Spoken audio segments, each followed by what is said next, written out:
ఇక తన సంపాదన తగ్గిపోయిందన్నారు మెగాస్టార్ చిరంజీవి. హైదరాబాద్ శివార్లలో ఎక్స్పీరియం నేచర్ పార్క్ ప్రారంభోత్సవంలో సీఎం రేవంత్ రెడ్డితో కలిసి పాల్గొన్న ఆయన యువ హీరోయిన్లతో డాన్స్ పైన ఆసక్తికర వ్యాఖ్యలు చేశారు. చిరంజీవి ఏమన్నారో చూద్దాం.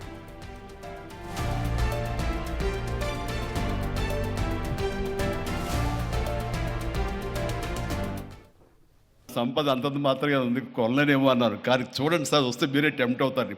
ఇప్పుడు గౌరవ ముఖ్యమంత్రి గారితో పాటు అన్నీ వీక్షిస్తుంటే ఎంత టెంప్టింగ్ ఉందంటే, వావ్, ఇవన్నీ మన ఇంట్లో పెట్టేసుకుంటే ఎంత బాగుంటుంది అనిపిస్తుంది. అంత అందంగా. దీనికి కావాల్సిందని వ్యాపార దృక్పథం కాదు, కళాకారుల హృదయం, కళా హృదయం ఉండాలి.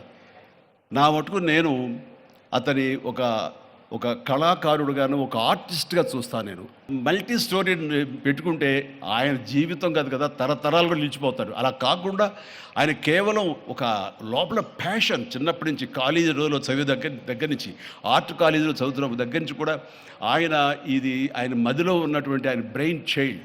అలాంటి దాన్ని ఈ రోజున ఈ రూపం తీసుకొచ్చారంటే, ప్రతి క్షణం ప్రతి కార్నర్ ముఖ్యమంత్రి గారు చూసి ఎంత ముచ్చటపడిపోతున్నారంటే అంత ఇంత కాదు. ఎలాగ వచ్చింది, ఆదాయాలు వచ్చింది ఆయన అడుగుతున్నారు. నేను కొన్ని అడుగుతున్నాను. ఇది షూటింగ్స్కి ఇస్తారా రామ్దేవ్ అని అడిగితే, ఇస్తానండి, కానీ ఫస్ట్ షూటింగ్ మీదైతేనే అన్నాడు.